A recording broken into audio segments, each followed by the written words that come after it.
खुदारा अपनी मर्ग की रसूमात को सादा और सहल करने का मिजाज पैदा करे, और ये कोई गरीब शख्स करेगा तो बरादरी की रस्म नहीं टूटेगी। लोग बातें करते हैं, गरीब करे तो लोग कहते हैं जी कर ही नहीं सकता था।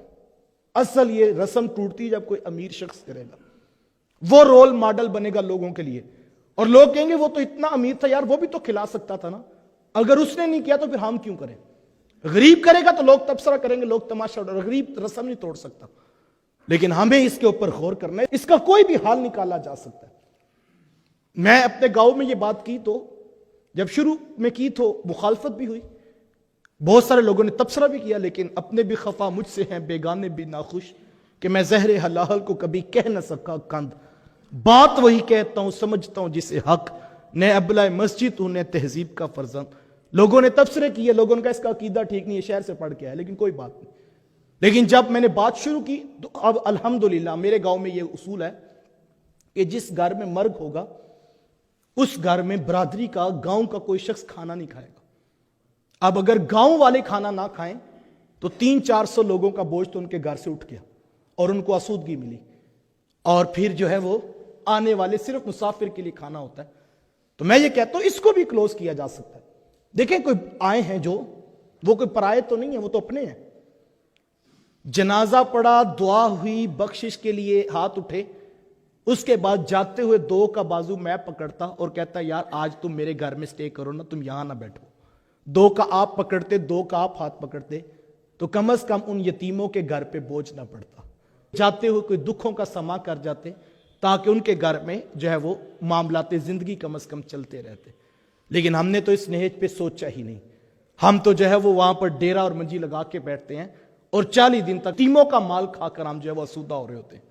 और हमने इतना मामलात को सख्त कर दिया है। ये मैं फैसलाबाद में जुमा पढ़ाता था, तो मैं जुमा पढ़ा कर निकलने लगा तो एक शख्स मेरे पास आया, तो वो कहने लगा कि मैंने एक मसला पूछना है। मैंने कहा पूछिए। तो वो कहने लगा कि मेरी वालिदा का इंतकाल हुआ और उनका चेलम का ख़त्म था, अभी 27-28 दिन हुए थे कि आगे रमज़ान आ रहा था, तो मैंने पहले ही दुआ करवा दी है, अभी 40 दिन पूरे नहीं हुए थे। तो मैंने कहा फिर क्या हुआ? तो वो कहते कि अब मोहल्ले वाले कहते हैं कि चूंकि 40 दिन पूरे नहीं हुए थे लिहाजा तुम्हारा चेहलम नहीं हुआ। तो यकीन जानिए उस शख्स ने जो दूसरा सवाल किया तो उसके पीछे एक पूरी कहानी और दास्तान थी। वो कहने लगा कि कारी साहब क्या मुझे अब दोबारा चेलम करवाना पड़ेगा? यानी इस कदर हमने दीन को मुश्किल लोगों के ऊपर मुसल्लत कर दी कि लोग जो है वो परेशान है कि अब दोबारा चेहलम करवाएं।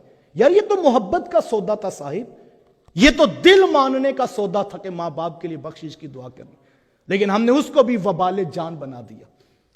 और मैं आपको दावत देता हूं, ये हमारे यहां बाज़ औक़ात ऐसा होता है, इसाले सवाब का इससे बड़ा वसीला कोई नहीं हो सकता, इसाले सवाब का इससे बड़ा अंदाज कोई नहीं हो सकता। ये हमारे यहां बाज़ औक़ात माँ बाप औलाद से खफा होते हैं तो ये तबसरा भी कर देते हैं कि हमें तो ये भी नहीं उम्मीद कि हमारे मरने के बाद कोई कब्र पे दीवा भी बालेगा या नहीं बालेगा। माँ बाप जब उकताते हैं औलाद से तो बाज़ औक़ात ये जुमला बोल दिया जाता है। तो मैं ये कहता हूं कि ये जुमला वो तो जरूर बोले जिसने अपनी औलाद को सिर्फ दौलत, गाड़ियां और बैंक बैलेंस दिया।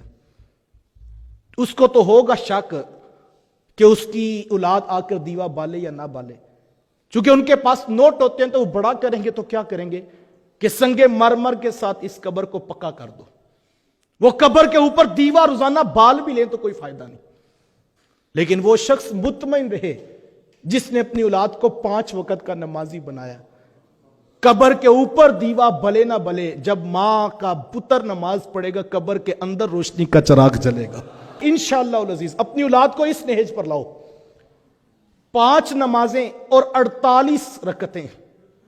जब 2 रकतें पूरी होंगी पुत्र बैठकर जब सलाम फेरने लगेगा, रब की नमाज बाद में मुकम्मल होगी, पहले कहेगा रब्बा नगफिर ली वाली वाली दैया, मालिक मुझे भी बख्श दे और मेरे माँ बाप को भी बख्श दे। तो कब्र के ऊपर दीवे की जरूरत नहीं साहिब, कब्र के अंदर रोशनी और चिराग की जरूरत है।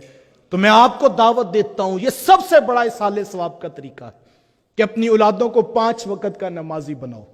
और मुबारक हो उन माँ बाप को जिनकी औलादें 5 वक्त की नमाजी हैं, कल को उनके पीछे रोजाना 5-5 मरतबा دعاؤں کا سلسلہ جاری رہے گا.